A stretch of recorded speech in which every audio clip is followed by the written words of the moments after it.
Alright, welcome back again to another Avowed video. For this one, we have a brand new update that just released for the game about 2 hours ago before making this video.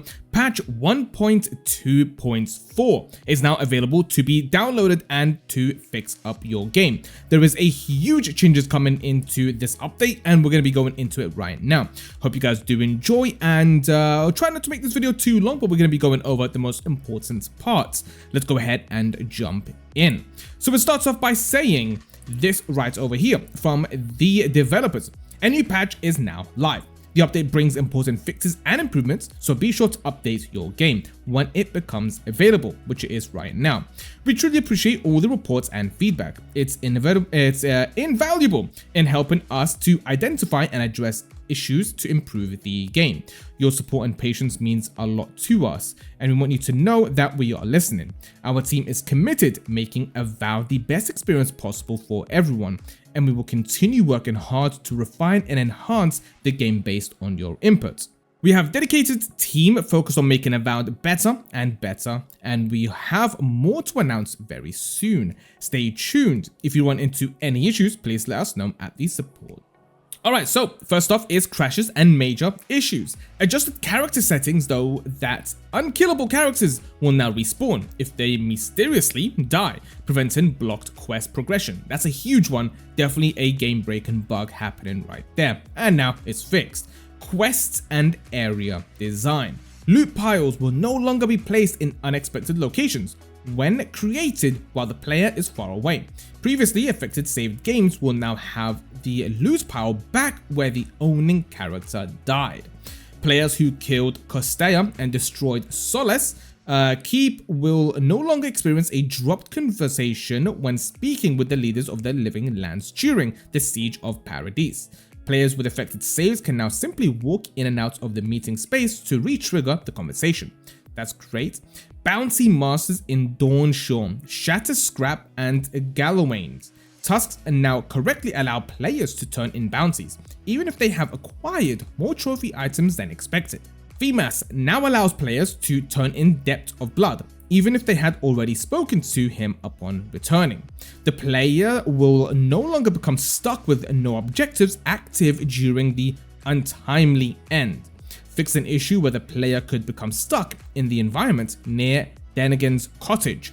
Enemy loot will no longer disappear if the player killed Yugwolf, one of the assassins in the cistern, saved their game and then reloaded that save. Ambassador Heilgard can no longer die from drowning in the strangle route while following the player, which is preventing him from appearing in the embassy in Paradise. The player will no longer be blocked from finishing Ancient Soil in Fire. Mess Inverno becomes inaccessible. So yeah, that's definitely a lot of fixes and a lot of game-breaking bugs that are happening there. A lot of loot problems, a lot of character and quest problems, which is really good that it's actually being fixed. The game's only been out for about a week now, and a lot of big changes happening, so that is actually really good to see. Next up, we do have systems and gameplay improvements, which again is always welcome. Godless chests in Scrapugai have now currency in their loot lists. Upgrade materials, metal, wood, and leather are now more consistently available across stores in each region. Upgrade materials now properly refresh when store stock updates. Autosave frequency has now been changed from 5 minutes to 10 minutes by default. It can still be adjusted in the player settings. Autosave slots increased from 3 to 5. The ability Bleeding Cuts now applies bleed accumulation more reliably.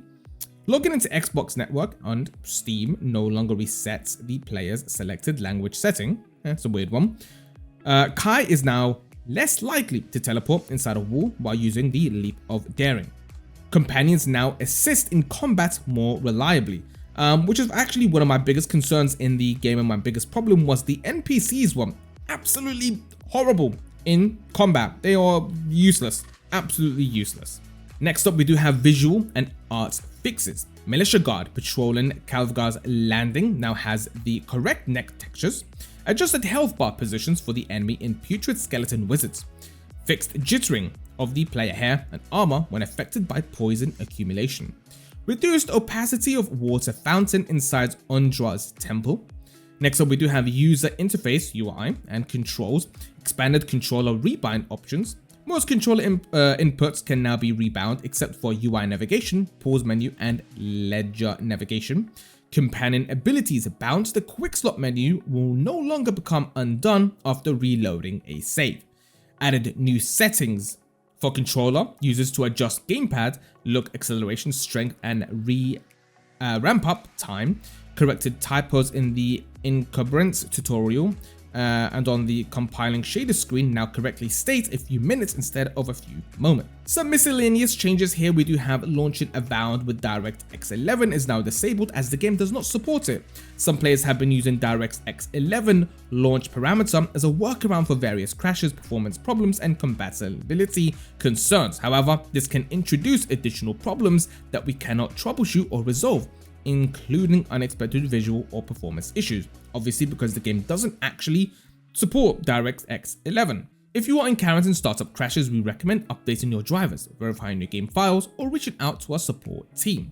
And that comes to an end about this brand new patch. It's a big one, definitely a lot of good changes here. If you guys have been experiencing some of these game issues, make sure to leave them down in the comments, or if you have been seeing an increase in different problems that they haven't listed before or now, make sure to let them know at their support page or leave your comments down below. It's always a great way to see how we move forward with the game. That's gonna leave it for this video. I really hope you guys enjoyed, and I will see you all very soon on the next Avowed video.